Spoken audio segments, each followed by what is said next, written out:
Panginoong Diyos, kami po ay muli lumalapit sa iyo sa panalangin. Humihiling na kayo po ang maging tagapagsalita. Ayaw naming marinig ang tinig ng kapwa-tao lang namin.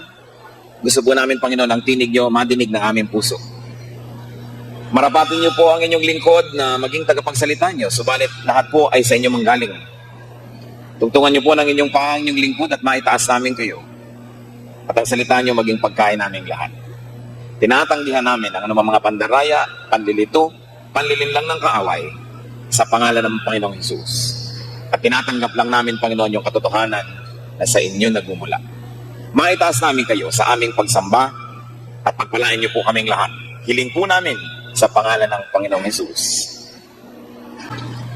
Ano po ba ang natatawag natin na pinagkakaabalahan at iniisip nitong si Paul? What was Paul's preoccupation? Sa Philippians 3:13, sabi po niya, I press on toward the goal to win the prize for which God has called me heavenward in Christ Jesus.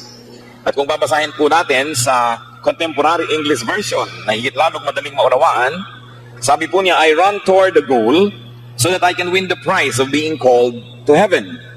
This is the prize that God offers because of what Christ Jesus has done.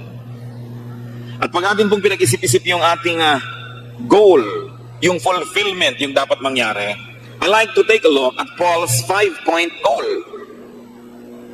5 punto na sa kanya pong sinabi at itinuro ay dapat mangyari sa mananampalataya. Kahit ito po ay isang individual na tao o isang collective group tulad ng mga kapatiran o mga iglesia. Philippians 3 verses 10 to 11, I want to know Christ and the power of His resurrection and the fellowship of sharing in His sufferings, becoming like Him in His death, and so somehow to attain to the resurrection of the dead. At payagan niyo po ako muli basahin ito sa Contemporary English Version na lalong nagpapalinaw ng ilang mga bagay. All I want is to know Christ and the power that raised Him to life. I want to suffer and die as He did, so that somehow I also may be raised to life. So ano po yung 5 na mga layunin na dapat mangyari sa ating buhay? Sabi ni Paul, unang-una, I want to know Christ. Kung tayo po bilang individual naman na nanampalataya at bilang pamilya ng Diyos, isang kapatiran at iglesia, isa ito sa 5 bagay na ating hinahangad na matupad, to fulfill, tayo ay nasa tamang landas at hindi tayo maring mabigo. Sabi niya, I want to know Christ. To know Christ is to know His work, to know His teachings, and to know His person. Paano nakikilala ang Panginoong Hesus? Alamin at kilalanin ang kanyang gawain, ang kanyang katuruan, at ang kanyang personalidad. Hindi maaaring mahalin ang sinuman na hindi siya nakikilala muna. At hindi maaaring makilala ang sinuman nang hindi mo natin nakakasama, nakakadaupang palad, at nakakasabay maglakad. In other words, you cannot know anyone unless you really walk with them. At sabi nga nila, to walk in their shoe. Paano po natin makikilala si Kristo? Dapat gawin natin ang gawain ni Kristo. Siyempre, dapat nating alamin ang kanyang katuruan. Yan nga ang ginagawa sa mga Bible study, sa mga preaching, sa ating mga memory verses, sa ating personal devotions. At siyempre, kinikilala natin ang kanyang pagkatao. Subalit, meron pong lalim ng pagkakilala sa Diyos na yun lamang gumagawa ng gawain ng Panginoon ang siyang makababatid. Para po bang yung mga dating mga anak na naging magulang, sasabihin ng isang babaeng nagkaroon na ng anak, ngayon ko lang naintindihan ng nanay ko kasi naging nanay na rin ako.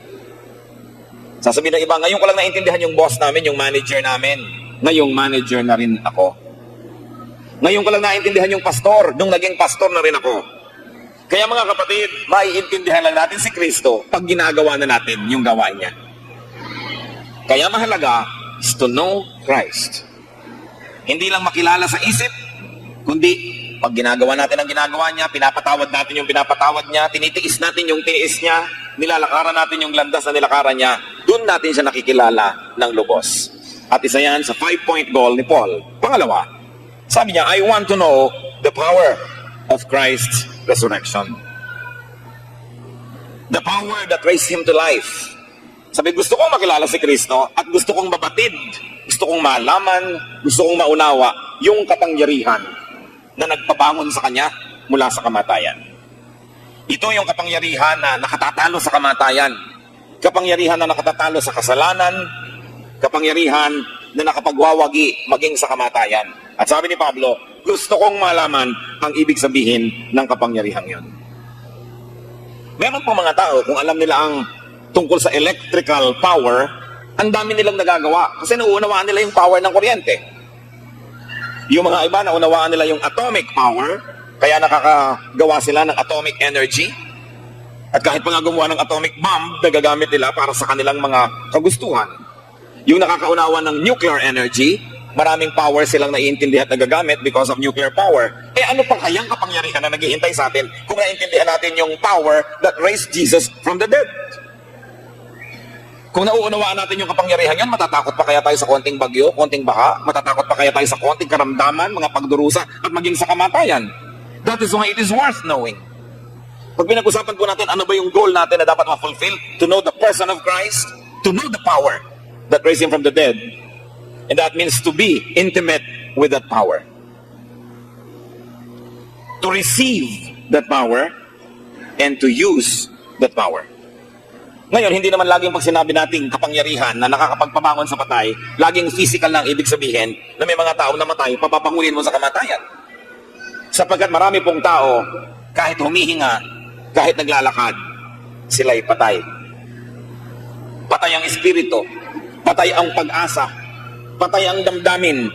At kung tayo'y may kapangyarihan ni Kristo at kilala natin siya personally, sa ating mga panalangin, sa ating mga payo, sa ating pakikipag-fellowship sa mga taong patay, nagkakaroon sila ng buhay. Therefore, we are also instruments in raising people from the dead. Kaya marami pong mga antas ang kahulugan ng mga sinasabi sa Biblia, hindi lang laging yung literal. So it is important. Kayo mga kapatid, alam niyo ba yung power na yon? Naranasan niyo na ba yon? Na may taong walang pag-asa, pero nung nilapitan ninyo, kinausap ninyo, anong nangyari? Nagkapag-asa. Hindi kilala ang Panginoon. Nung kinausap nyo, nakilala ang Panginoon. Dating patungo sa impyerno, patungo na sa langit. Mag-asawang maghihiwalay na, nung napayuhan yun na ipanalangin, nagkasundo. Ito, sabi ni Paul, I want to know this power that raised Jesus from the dead. Kaya importante po na ito ay atin ding mabatid. At pangatlo, sinasabi po niya, I want to know the fellowship of sharing in His sufferings. Muli, hihiram tayo sa Contemporary English Version, sa Philippians 3:10. At sabi, I want to suffer as He did. Hindi ko po alam mga kapatid kung kasama ito sa inyong gustong marating. Maabot, maunawa, maranasan, magdusa tulad ng naging pagdurusa ng Panginoong Jesus. I want to suffer as He did. Hindi po mahirap maunawa sa ating mga Pilipino yung ibig sabihin niyan, sapagkat meron tayong malalim na kaugalian ng pakikiramay. Pag may namamatayan, pati tayo nakikipuyat, pati tayo nakikiambag sa gastos, tayo nakikitulong, sapagkat sanay tayo at meron tayong ugat ng kaugalian ng pakikiramay. Siguro po kung aking gagawin na Filipino version, ang pagsasabi ni Pablo sa verse na ito, ay sasabihin kong, nais kong makiramay kay Kristo. Nais kong makipasan sa krus na kanyang pasan-pasan. Nais kong makilakad sa kanya sa landas na matinik na kanyang tinahak. Nais kong makipagpuyatan sa kanya mga pananalangin. Nais kong makipaglakbay sa kanya sa mga ilang at mga malalayong puok upang marating ang mga kaluluwang nangangailangan ng tulong. At nais ko na kung siya'y sinampalay, nasa sampal din ako. At kung siya'y inulos ng sibat sa kanyang tagiliran ay mangyari rin sa akin. At kung lumubog ang mga pako sa kanyang kamay, sa kanyang buto at balat at mga litid at laman, ay maranasan ko rin yun. Kasama kaya, at huwag niyo na lang akong sagutin, kasama kaya sa mga hinahangad natin ito sa buhay? Kasama kaya ito doon sa sinasabi ng ating theme, the fulfillment of our destiny.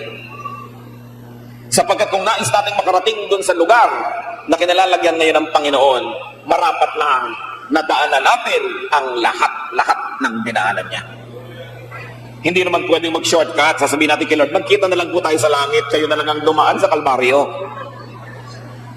Kaya kasama ito, sabi ni Paul, I want to suffer as He did. to join Jesus in His sufferings, to accompany Jesus in His sufferings. Di po ba ganun tayo pag may mahal sa buhay?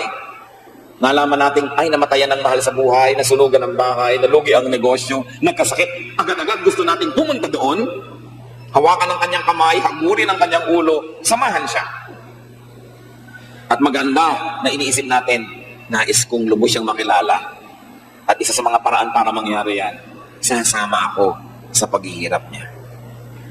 Mayroon pong kagalakan, may kabanalan, na tanging yun lamang sumasama sa pagdurusa ng Panginoon ang nakaalam, nakakadiskubre, at nakakaunawa. To know Jesus by experiencing His experiences.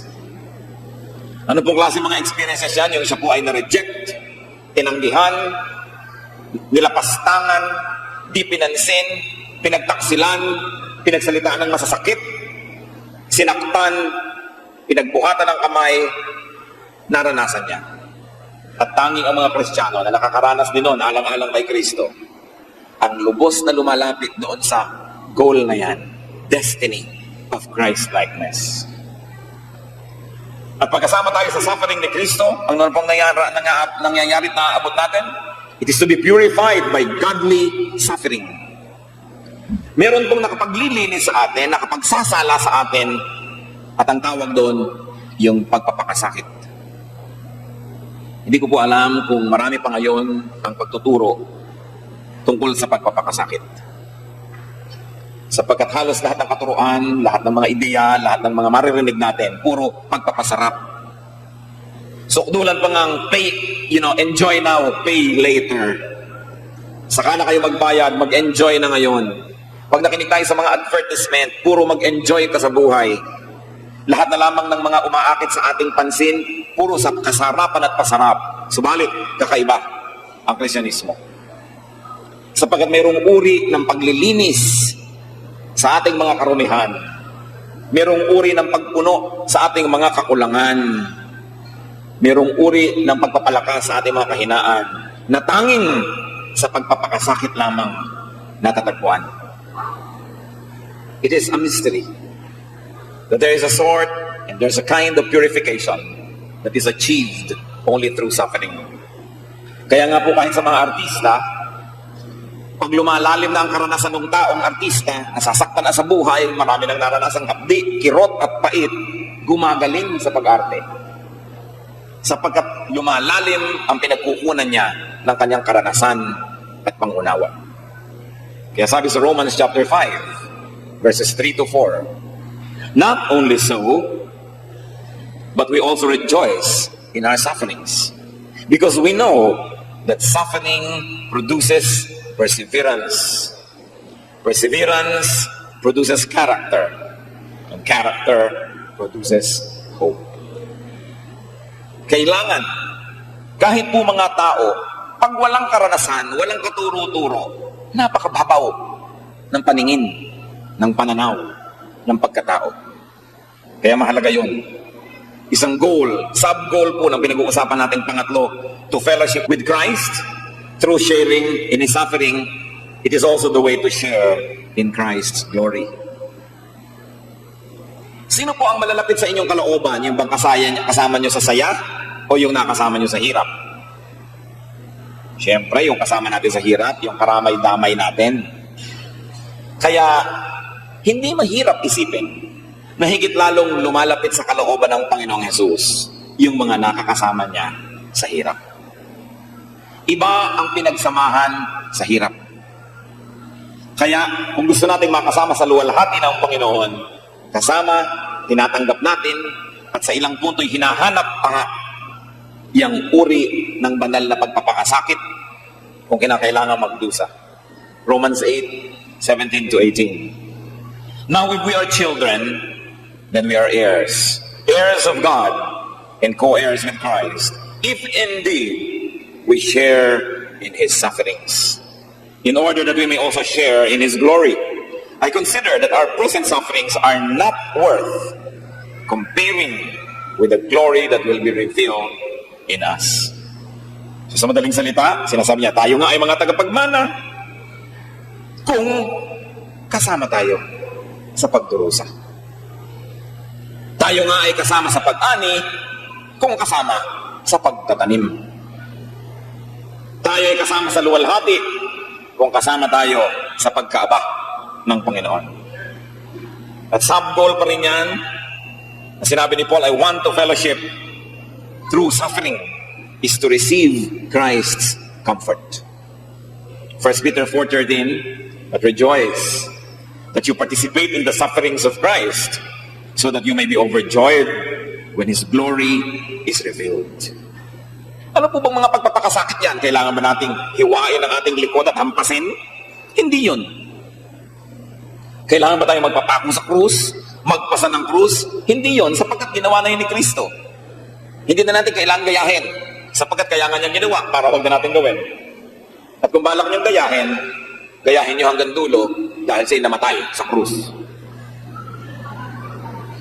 At gayahin niyo rin hanggang sa pagbangon. Ngayon, hindi niyo kayo mamamatay.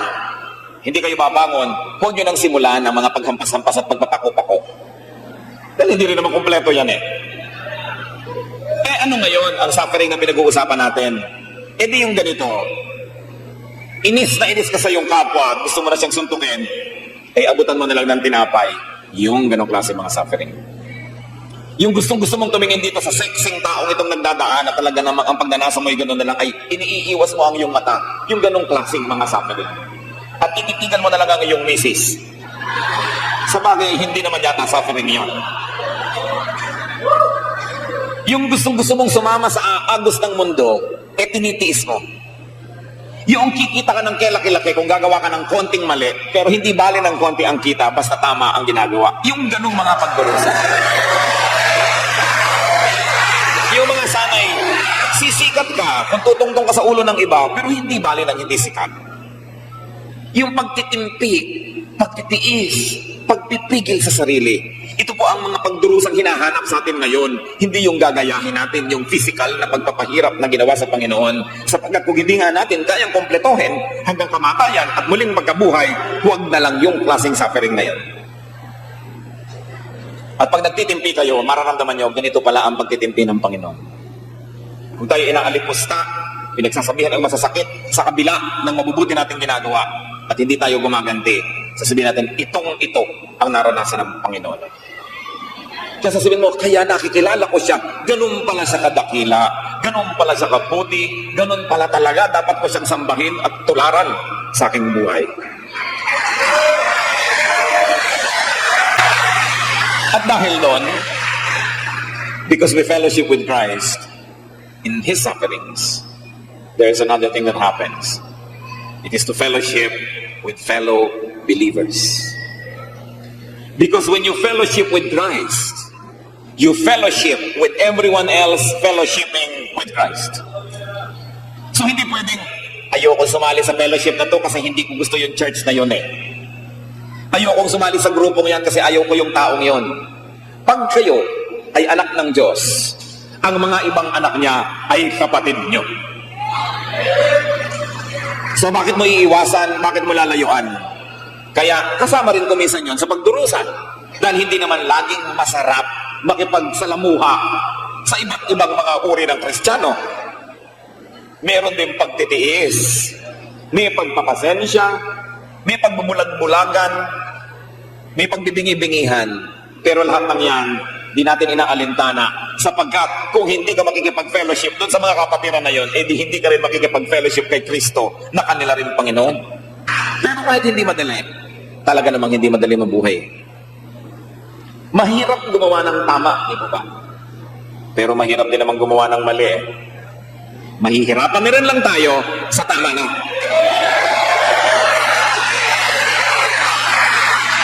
Hirap din lang at hirap, sundin na ang kalooban ng Panginoon. Pero ito pong pang-apat, nalayunin itong si Paul, kasama dapat sa ating goal, sa ating destiny na gustong maabot. Sabi niya, I want to become like Christ in His death. Parang pahirap yata ng pahirap itong mga ambisyon na ito. Sabi sa Philippians 3:10, sa CEV, Contemporary English Version, I want to die as He did. Siyempre, hindi naman literal yan na ibig sabihin mamatay din sa krus. But, to die for others. Yung mabuhay at mamatay para sa iba. Mga kapatid, hindi nyo na kailangang ipain ang inyong katawan sa bala para iligtas yung iba o akuin ang kamatayan ng may kamatayan, kunin ang kanilang mga sakit at kung ano-ano. Yung mabuhay lang tayo para sa ating kapwa ay katumbas na rin ng mamatay para sa kanila. So tayo ba'y nabubuhay para sa ating kapwa? Sa mga katuwid baga, kung meron tayong gagawin na makakatisod sa kanila, huwag na lang, magtitiis na lang tayong huwag gawin kasi may matitisod eh. Yun ang ibig sabihin ng mabuhay para sa kapwa, mamatay para sa kapwa. Because the things you live for are the same things you die for. So when you live for others, it's as good as dying for others. So pag sinabi ni Paul, I want to die like Christ died, it is the essence of dying for others. At ano pa? As a link between God and people. Ang buhay, ang kamatayan ng Panginoong Jesus ay nagsilbing parang humawak sa Diyos at humawak sa tao. Through Christ, people and God are linked. At ano pa pong ibig sabihin to die like Christ? To die submissively to God's will. Mabuhay at mamatay, sumusunod sa Diyos. At panglima, sabi po niya, I want to attain the resurrection from the dead. Muli, hihiram tayo sa Contemporary English Version, Philippians 3:11, I want to be raised to life. Yun po yung goal. Gusto ko, pag bumagsak ang katawan ko, namatay ang katawan ko, mabangon ang aking espiritu at sasama kay Kristo. Isang pinaka-ultimate na goal, destiny ng isang Kristiyano. Paul wanted to pass from life to life. Ayaw niyang maranasan ang kamatayan. Yung katawan lang ang mamamatay, pero hindi ang espiritu. John 5:24, I tell you the truth. Whoever hears my word and believes Him who sent me has eternal life and will not be condemned. He has crossed over from death to life. Hindi na mamamatay, tumawid na mula sa kamatayan tungo sa buhay. At naka-past tense na po yan, inaaring naganap na, bagamat ang ating katawan ay narito at buhay pa. Pero kung nangyari ito, automatically, we pass from death to life. And Paul wanted death to become great gain. Sabi niya sa Philippians 1:21, for me, to live is Christ, and to die is gain. Kung ang buong buhay po natin ay naipamuhay para kay Jesus, yung kamatayan, baliwala. Kasi nagiging pinto lamang yon na dadaanan natin patungo kay Jesus, patungo sa kabilang buhay. To live is Christ, to die is gain. Pero siyempre, kung magiging honest tayo sa sarili, ayaw pa nating mag-to die is gain. Kung maaari sana, to live is Christ muna. At habaan nawa. Pero kung sakasakaling ayan at di na maiiwasan, edi salamat na rin dahil to die is gain. Nangyayari lang po yung kapanatagan ng Espiritu na masabi natin to die is gain kung naganap yung una na to live is Christ. Kaya unahin ang Panginoon. At kung dumadating ang mga unos sa ating buhay, sukdang kamatayan, wala tayong dapat ikatakot o ipagsisi. Kaya si Paul, nung may edad na at halos ay malapit ng sumakabilang buhay, ay nagdadalawang loob. Sabi niya sa Philippians 1:23, I am torn between the two. I desire to depart and be with Christ, which is better by far. Sabi ni Paul, gusto ko sanang lumawig pa ang buhay ko dito sa lupa para mapaglingkuran ko pa kayo. Pero nagdadalawang loob ako dahil gusto ko rin namang sumakabilang buhay na nang makasama ko na si Kristo dahil tiyak kong mas masarap yon kesa kayo ang kasama. Pero sabi niya, ang Panginoon ang masunod. So what is the Christian's destiny? Introduction pa lang po yun eh. Ngayon ipag-usapan na natin ang tema na inyo pong nais pag-usapan. What is the true destiny of a Christian? The true destiny of the Christian and the goal of all of us, personally and corporately, is spiritual maturity. Yan ang ating goal. Yan ang ating destiny. Ephesians 4:1-13.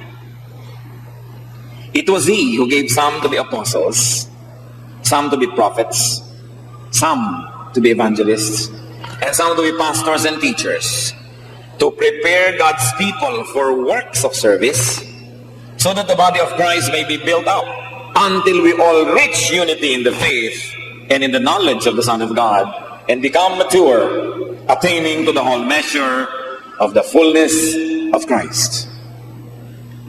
Lahat po ng ginagawa natin sa church dahil dito sa mga verses na ito. Kung may ginagawa tayo hindi nakatugma dito, baka nagsasayang tayo ng oras, ng pagod, ng salapi, ng panahon. And what are the three elements of maturity? Hindi po ba't si Kristo ang ating Panginoon? Tayo'y Kristiyano, ibig sabihin, dapat tayong maging kamukha ni Kristo. Yon ang goal natin, maging kawangis ni Kristo. Na kung tayo nung bago nagkasala si Adan at si Eva at tayo personally nasa ganitong taas at antas ng kabanalan, bumaba dahil sa kasalanan, tayo'y na born again, na saved, nakilala ang Panginoon, tumigil ang ating pagbulusok. At ano naman ang dapat natin gawin? Umakyat uli, umakyat para bumalik dun sa antas ng espiritualidad na nawala dahil sa kasalanan. Yun ang ating destiny, bumalik sa wangis ng Diyos. Sapagkat si Adan at si Eva na nalikha ng Diyos, nilikha sa wangis ng Diyos. Pero nasira yon dahil sa kasalanan. Ano ngayon ang goal natin? Bumalik sa wangis na yon, to be changed from glory to glory. At ano pong sinabi sa Ephesians 4:13 na dapat mangyari para yon ay ma-achieve?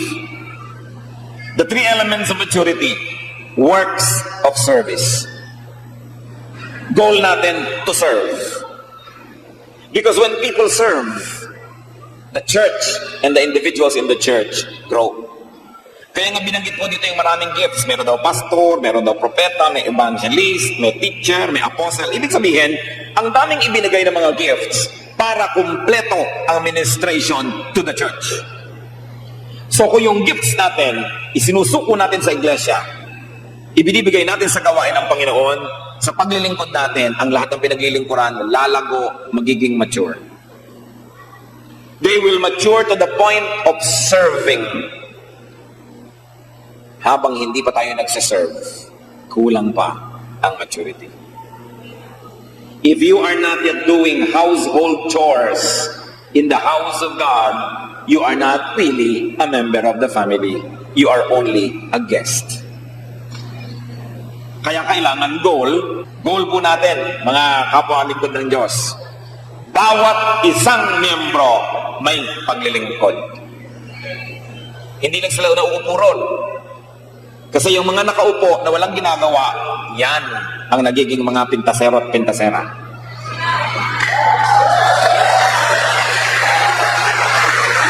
Eh siyempre, walang ginagawa. Makikita ni Taning, bakit wala siyang ginagawa? Mabigyan na ng gagawin. Kaya ang goal natin, bawat isa may ginagawa. Kasi naiiba yung pananaw mo eh. Kung ikaw, bisita lang, makikita mo, ba't madilim? Bakit marumi ang mga silya? Bakit ganito? Bakit ganon?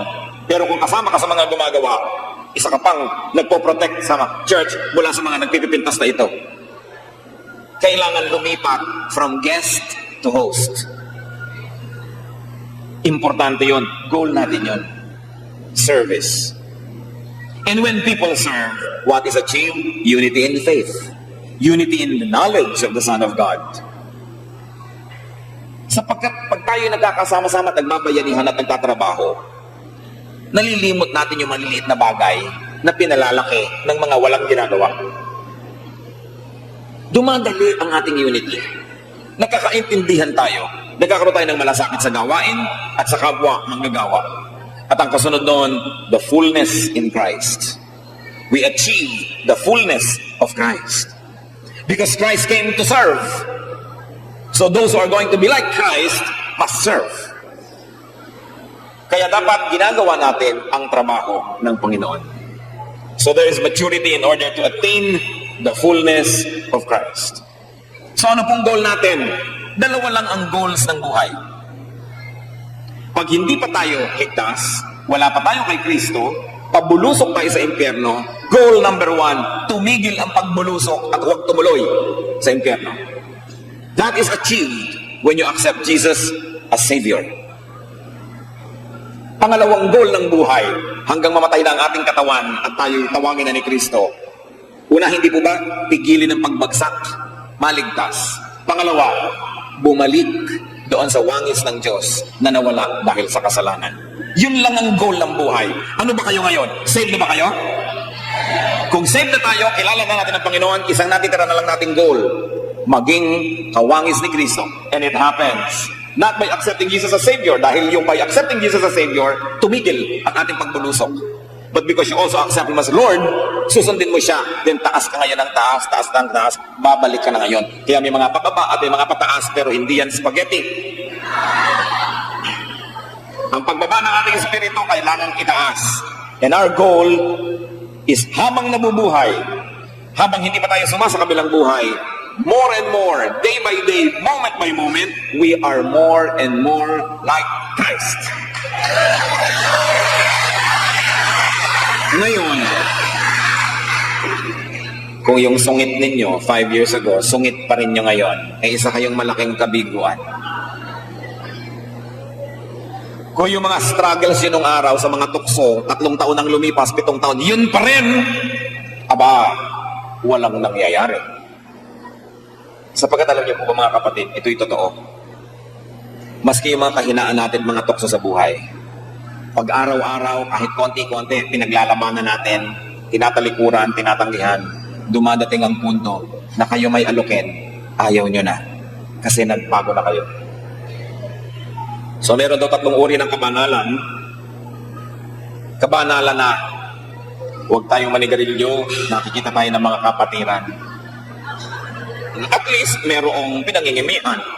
Diba? Mabuti-buti na kaysa sa wala. Huwag ka magmurami, nakakarinig na kapatiran. Diba? Ayos-ayusin ang kilos at nandyan si pastor. Diba? Mga mag-asawang nagpapakaya, kaya si pastor. Ngitian sila sa isa't isa. At least, kabanalang pakitang tao. Nakakatulong na rin. Pangalawang kabanalan. Ayoko magsigarilyo, hindi dahil may mga tao, kundi masama yan eh. Pero gustong-gusto kong manigarilyo at nagdurusa ako at ako'y balisang-balisag. Gustong-gusto kong gawin pero ayaw ng Diyos, hindi ko pa rin gagawin. Pangalawang level yon. Nagpapakabanal pero hirap na hirap. Okay? So pangalawang level, tumaas-taas na. Pangatlo mga kapatid, at ginagarantay ako sa inyo, this is achievable. Hindi na ako maninigarilyo kay may taong nakatingin kay wala. At hindi dahil lang ayaw ng Diyos, pero gusto ko't hirap na hirap tuloy ako. Kundi, nabago na talaga ako at ayoko na.